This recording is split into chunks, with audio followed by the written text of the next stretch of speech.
여러분 안녕하십니까, 진성호입니다. 조국이 장관직을 사퇴하고 난 뒤 한국당이 조금 심상치 않습니다.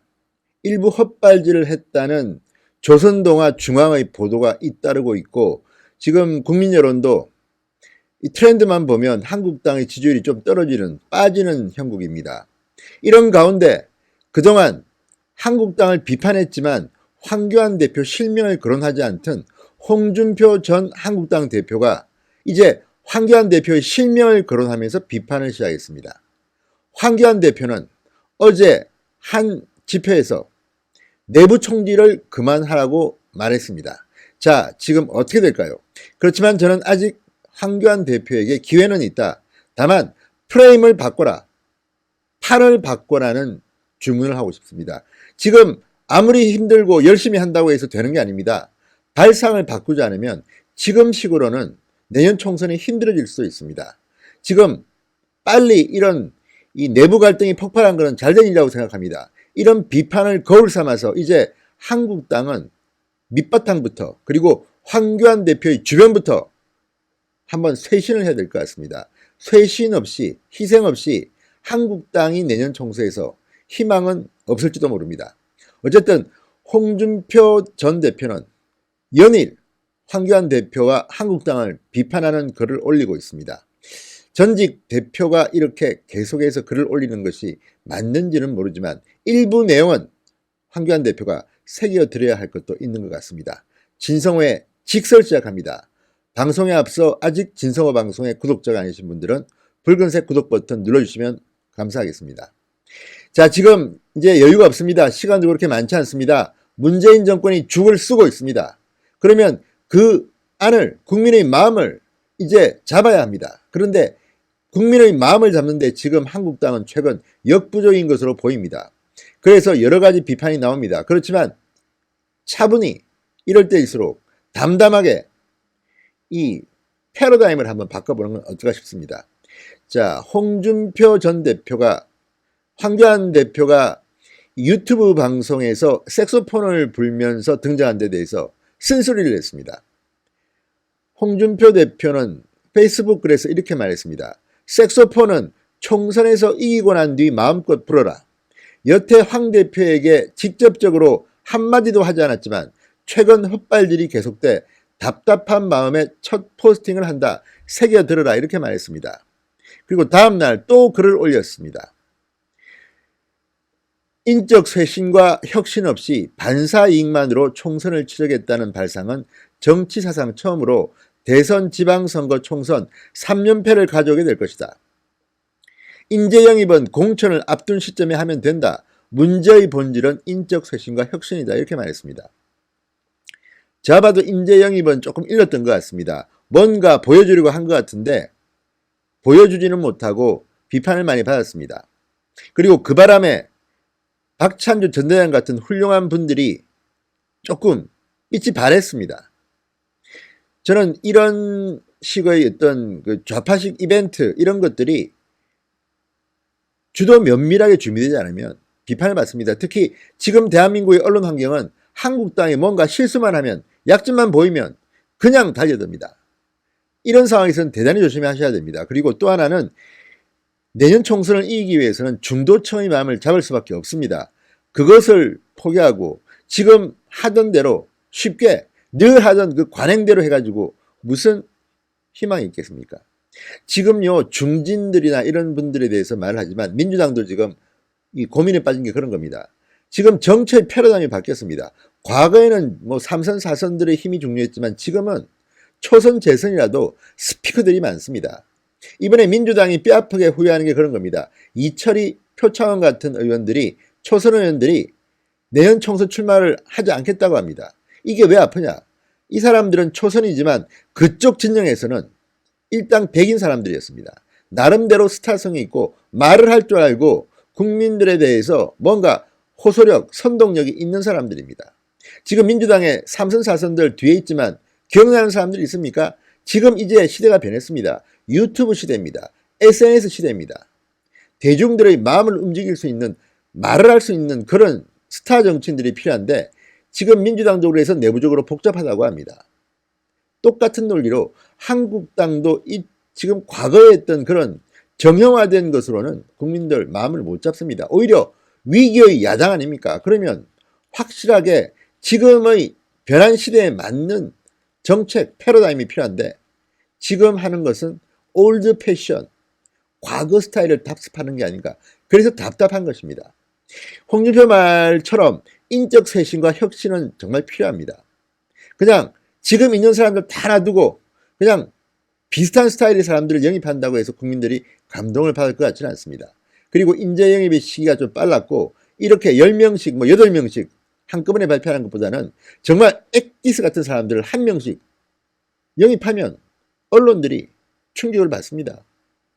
이현조 형 같은 사람 영입하면 효과 만점입니다. 지금 새로운 사람을 찾는 것도 중요하지만 그 새로운 사람이 정말 감동을 줄 수 없는 사람이라면 오히려 비판을 받을 사람이라면 안 하는 일만 못할 수도 있다는 이야기입니다. 그리고 왜 애꿎은 박찬주 전 대장을 갖다가 거론했다가 그렇게 망신을 줍니까? 훌륭한 사람입니다. 충분히 역량을 발휘할 수 있는 정치인으로 성공할 수 있는 사람인데 문재인 정권의 안보에 대해서 누구보다도 할 말할 수 있는 스피커인데 이런 식으로 언론에서 보도하면서 사실 좀 저는 불쾌했습니다. 저도 나이가 들어서 그런지 모르지만 정말 괜찮은 사람들이 많은데 이런 식으로 세일즈를 해서 그 많은 사람들을 이미지를 오히려 퇴색시킨 건 아닌가. 이번에 8명인가 발표했지만 다 대부분은 저도 아는 분도 계시지만 훌륭한 분들입니다. 윤창현 교수 등등 그런 분들을 이번에 이런 식으로 세일즈하다가 사실은 효과를 제대로 못 본 겁니다. 자, 그리고 홍준표 전 대표는 계속해서 말합니다. 그 다음부터 하는 이 글들은 제가 볼 때는 좀 개인적인 울분 같은 것들이 있는 것 같습니다. 자, 전직 당대표를 아무런 이유 없이 뜨내기 보따리 상을 꼬드겨 제명하자고 선동하고 험지 출마시켜 낙선하게 해 정계 퇴출시켜버리자고 작당하고 탄핵 대선과 위장평화 지방선거 때는 손끝 하나 움직이지 않고 방관하면서 당의 참패를 기다리던 사람들, 그래야 자기들 총선 때는 국민들이 균형을 맞추기 위해 또다시 당선을 시켜줄 것이라고 믿던 얄팍한 계산으로 정치하는 사람들, 그들이 주도하는 야당으로는 총선에 이길 수 없다 이렇게 말했습니다. 그러면서 내 말이 틀렸다면 또 친위부대 철부지들을 동원해 내부 총질 운운하면서 징계 추진을 해보라. 그런 기본적인 예의도 없는 철부지들이 당을 망치고 있다. 아주 흥분했습니다. 자, 이 말도 우리가 분석해보면 홍준표 대표의 억울함을 저는 이해할 수는 있습니다. 지난 지방선거 때도 그렇고 어려운 시기에 당대표를 만나서 열심히 하려 했던 것은 맞는 것 같습니다. 그리고 본인의 억울함, 참 어려울 때 내가 이렇게 했는데 열심히 했는데 시간이 지나 보니까 다 내 말이 맞지 않느냐, 문재인 정부를 비판했던 것들, 제가 봐도 홍준표는 예지력이 뛰어난 사람입니다. 그렇지만 이런 식으로 본인의 억울함을 말하는 것은 얼마나 공감을 받을지는 모르겠습니다. 그리고 또 하나, 이 말은 맞습니다. 원래 선거라는 게 지방선거에서 크게 이기면 다음 총선 때는 좀 힘들고 이런 이 정치 공학적인 분석들이 있습니다. 그래서 홍준표 전 대표의 말처럼 지난 지방선거 때는 적당히 하고 총선 때 한번 제대로 하자. 그리고 지금 분위기가 조국 사태로 바뀌니까 너무 쉽게 내년 총선을 기대하는 사람들이 주도하는 야당은 총선에 이길 수 없다. 이 말은 저도 공감받는 바가 없지 않습니다. 그렇지만 홍준표 전 대표의 이 메시지들은 너무 자주 하고 또 너무 개인적인 주관이 담긴 것 같아서 얼마나 많은 국민들이 공감을 받을지는 모르겠습니다. 그렇지만 이 가운데에서도 상당히 맞는 말들은 있습니다. 그동안 한국당 의원들이 뭘 했는지에 대해서 국민들은 반신반의합니다. 특히 저도 전화를 받는데 한국당이 예뻐서 지금 집회에 나가는 게 아니다. 문재인 미워서 나가는데 이런 식으로 한국당이 제대로 그 국민들의 반사이익도 못 챙기면 어떻게 되느냐. 아마 황교안 대표는 그럼에도 불구하고 보관이 있을 거라고 봅니다. 기회는 있습니다. 다만 최근 나타났던 헛발질은 황교안 대표가 반성해야 됩니다. 자, 황교안 대표는 어제 이런 말을 했습니다. 싸우다 보면 이길 수도 실수할 수도 있다. 이길 때만 박수를 치고 실수한다고 뒤에서 총질할 것이냐. 자, 어제 경남 창원 마산 하포구청 대강당에서 열린 공수처 저지 및 국회의원 정수 축소 촉구 좌파 독재 실정 보고대회에 참석해서 이런 말을 했습니다. 우리가 똘똘 뭉쳐 싸워야 할 적이 옆에 선 우리 동지냐? 나와 경선하는 우리 동지가 내 적이냐?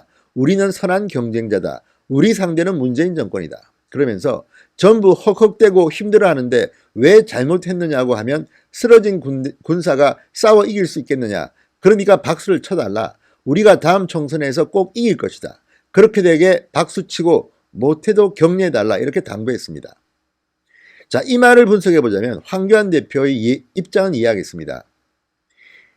우리는 선한 경쟁자다. 그러면 공정한 경쟁의 룰을 만들어주는 게 대표의 급선무입니다. 그리고 이 말은 저는 조금 이제 황 대표가 바꿔야 되는 게 전부 헉헉대고 힘들어하는데 왜 잘못하느냐고 하면 쓰러진 군사가 싸워 이길 수 있겠느냐. 문제는 그런데 헉헉대고 힘들어한다고 좋은 결과가 나오는 것은 아닙니다. 발상을 전환해야 됩니다. 지금 황교안 대표나 많은 사람들이 힘드는 건 사실이고 열심히 하는 건 사실입니다. 누가 황교안 대표가 논다고 합니까? 게으르다고 합니까? 제가 볼 때는 황교안 대표처럼 성실하고 이렇게 뜨겁게 일하는 사람은 많지 않습니다. 새벽부터 일하는 분입니다. 그렇지만 문제는 그렇게 일만 많이 한다고 헉헉대고 힘들어한다고 꼭 잘하는 것은 아닙니다.